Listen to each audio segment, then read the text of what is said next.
ते लोक मार्केटमध्ये येणार. काही लोकांना फ्रेशर्स पाहिजे असतात, काही लोकांना इंटर्नशिप घ्यायची असते, काही लोकांना अप्रेंटिस घ्यायचे असते. त्यावेळेस ते लोक त्यांचा क्रायटेरिया बसतो. तर तुमचं काय होतं, तुमचा गॅप पडतो. फ्रेशर्स आहेत ना मार्केटमध्ये येणार नाहीयेत. तर जे पण लास्ट इयरचे असतील 24-25 पास आउट असतील ना, त्या मुलांना हा चान्स खूप गोल्डन चान्स आहे.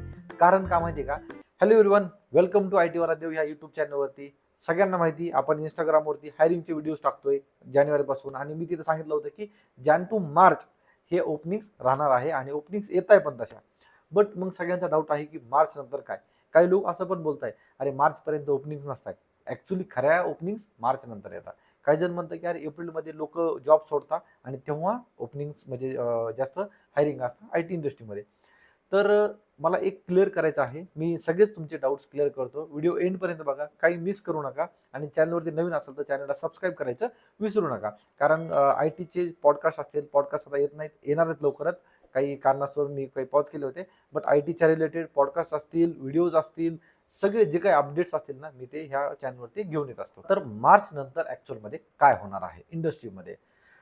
तर सगळ्यांना माहिती आहे की एखाद्या मोठ्या कंपन्या आहेत, म्हणजे समजा TCS, Infosys, Wipro, Deloitte, okay, Tech Mahindra, या मोठ्या टॉप कॅपजेमिनाय, या ज्या मोठ्या मोठ्या MNC कंपनीज आहेत ना, ह्या कुठल्या तुम्ही जर समजा रिझाईन केलं एक दोघांनी, मग ते लगेच हायरिंग करणार असं नाहीये.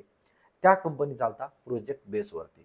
तुम्हाला बेंच पार्ट माहिती आहे? एखाद्या मोठ्या मोठ्या कंपनी सांगतात की we have 100 people on bench, किंवा असं काही माहिती आहे तुम्हाला? तर बेंच म्हणजे काय, की एम्प्लॉय हायर केले आहेत पण ते आता कुठल्या प्रोजेक्टवरती असाइन नाही आहेत. ते बेंचवर ते आहेत म्हणजे काय, नवीन प्रोजेक्ट येतोय, ते त्यानं प्रिडिक्शन केलेलं आहे की आपल्याकडे 100, 200, 500 जो पण काही बेंच काउंट त्यांचा जो काही त्यांचा क्रायटेरिया असेल की ते ठेवू शकणार असेल, तो क्रायटेरिया असतो.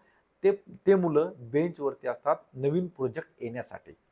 तर मला सांगा, हायरिंग असं नाहीये की मार्चमध्ये. आता कसं असतं की काही जण असे पण म्हणतात की मार्च एप्रिलमध्ये फायनान्शियल सायकल हे होते कंपनीचे.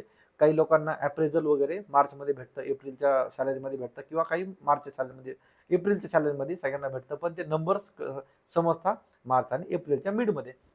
मग काही काही लोक बोलतात, अरे काही जण सोडता, कंपनी सोडता, मग कंपनी हायरिंग करता किंवा काय करता. तर एवढ्या क्विक असं काही नसतं, प्री डिफाईन असतं. मार्च नंतर ओपनिंग्स येणार आहेत, असं नाहीये की मार्च नंतर ओपनिंग्स येणार नाहीयेत. बट एकच सांगेल, तुम्ही असं नका करू की मार्च पर्यंत थांबायचंय, एप्रिल पर्यंत थांबायचंय. असं नाहीये. प्रोजेक्ट कधी येतो, काय येतो, आणि सगळ्यात जास्त ओपनिंग्स मार्च पर्यंत पण असतात.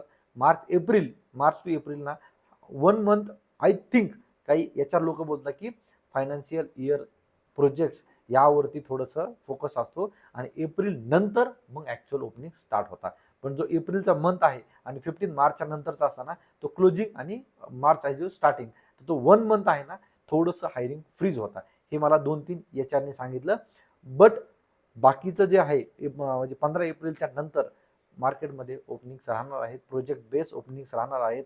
आणि हे पण जो एक महिन्याचा जो गॅप आहे, 15 मार्च ते 15 एप्रिल, त्यामध्ये पण मोठ्या मोठ्या कंपनीकडे डबल टीम असतात. काही जण तुम्ही क्लोजिंग करा, काही जण आम्ही आहेतच हायरिंग वगैरे बघण्यासाठी. तर मार्च नंतर पण ओपनिंग असणार आहे. त्यानंतरची पण अजून एक इम्पॉर्टंट मी गोष्ट सांगतो. सध्या जे लास्ट इयरचे जे मुलं आहेत ना, त्यांची एक्झाम वगैरे स्टार्ट होणार आहेत. म्हणजे काय, ते जूनपर्यंत ते ज्यांचे प्रॅक्टिकल असतील, एक्झाम असतील, ते सगळे त्यांचे चालणार आहेत.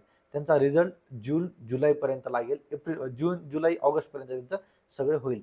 तोपर्यंत फ्रेशर्स आहेत ना मार्केटमध्ये येणार नाहीयेत. तर जे पण लास्ट इयरचे असतील, 24-25 पास आउट असतील ना, त्या मुलांना हा चान्स खूप गोल्डन चान्स आहे. कारण का माहिती आहे का? ते लोक मार्केटमध्ये येणार. काही लोकांना फ्रेशर्स पाहिजे असतात, काही लोकांना इंटर्नशिप घ्यायची असते, काही लोकांना अप्रेंटिस घ्यायचे असतात. त्यावेळेस ते लोक त्यांचा क्रायटेरिया बसतो. मग तुमचं काय होतं, तुमचा गॅप पडतो. मग जे 24-25 पास आउट आहेत ना, त्यांनी आत्ताच एक गोल्डन चान्स आहे. तुम्ही जे पण, कारण एप्रिल, मे, जून, जुलै तुमच्याकडे 3 ते 4 महिने आहेत अप्लाय करून जॉब मिळवण्यासाठी. कॉम्पिटिशन तुम्हाला मार्केटमध्ये तर भरपूर कॉम्पिटिशन आहे. पण ॲज अ फ्रेशरचा जो टॅग आहे ना तुमचा, तो फ्रेशरचा टॅग जाईल. आणि मग तुम्ही असं काही तुम्हाला की 1 वर्ष तुम्ही काय केलं. तर आत्ता तुमच्याकडे जे पण 24-25 पासआउटचे लोक आहेत ना, 24चे जर गॅप पडलेलाच आहे, बट तुम्ही सांगू शकता की जॉब सर्चमध्ये हे सर्टिफिकेशन केलं, ते सर्टिफिकेशन केलं, तर हे 4 महिन्यामध्ये तुम्ही करू शकता. एटीएस फ्रेंडली रिझ्यूम बनवा, जॉब चांगला सर्च करा, इंटरव्ह्यूचं मॉक इंटरव्ह्यूची प्रॅक्टिस करा आणि जो भेटेल तो IT मध्ये एंट्री करायचा प्रयत्न करा. जून जुलैचं टार्गेट ठेवा. 101% तुम्हाला ओपनिंग्स शेअर करतोच आहे मी, फक्त तुम्हाला अप्लाय करायचे आहेत. इंटरव्ह्यूचा कॉल आल्यानंतर तुम्हाला जायचं आहे. व्हर्च्युअल इंटरव्ह्यू पण तयारी ठेवा, ऑफलाईन इंटरव्ह्यूची पण तयारी ठेवा. आणि हा दुसरी इम्पॉर्टंट गोष्ट, अरे मार्च जाऊन दे, अरे माझी तयारी होऊ दे, अरे एखादा प्रोजेक्ट बघू दे, अरे मला त्या कंपनीचा कॉल येऊ दे, अरे मला ह्या कंपनीचा कॉल येऊ दे, नाही मला स्टार्टअप पासून चालू करायचे, नाही मला मिड कॅप पासून चालू करायचे, मला टेस्टिंग पासून करायचे, मला सपोर्ट पासून एंट्री करायची. हे जी तयारीमध्येच आपले 6 महिने ते 1 वर्ष जातात. मग त्याच्यासोबत त्याचा फ्रेंड पण तोच म्हणतो, अरे ठीक आहे मंडे पासून स्टार्ट करू, जसं आपण असतं ना मंडेला जिम करू आपण, तसंच अरे मंडे पासून स्टार्ट करू, नाही नेक्स्ट मंथ पासून स्टार्ट करू. आता मार्केटचा अभ्यास तर शून्य, पण अरे नाही मार्केटमध्ये आता ओपनिंग येणार आहे, मार्केटमध्ये असं होणार आहे, असं काही नाहीये. मार्केट कसंही असू द्या, तुमचा स्किल आहे का, तुमच्याकडे चांगला एटीएस फ्रेंडली रिझ्यूम आहेत का, तुम्ही जॉब रेडी आहात का, तुम्ही जॉब सर्च कसा करताय, काय करताय, ह्या गोष्टीवरती डिपेंड आहे. IT कंपनी कुठल्याही कॅलेंडरवरती चालत नाही किंवा काही नाही, किंवा नाही चला आज ओपनिंग करायची किंवा ओपनिंग केली, मार्च आलाय ओपनिंग केलं, फेब्रुवारी आलाय ले ऑफ करू, असं नाहीये. टोटल सगळं चालतं ते प्रोजेक्ट बेसवरती. प्रोजेक्ट असेल तर एम्प्लॉईज हायर करता, प्रोजेक्ट असेल चांगलं इन्कम आलं, चांगलं हायरिंग आणि चांगलं पॅकेज पण देतं.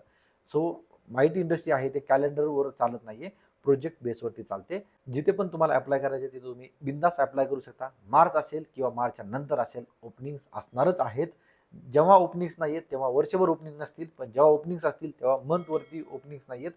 कधी कधी मंथ हा व्हॅरी करतो, कधी कधी होतं की ह्या मंथमध्ये जास्त ओपनिंग्स आहेत, या मंथमध्ये नाही आहेत, बट असं नाहीये की ओपनिंग्स पूर्ण फ्रीज असतात किंवा काय असतात.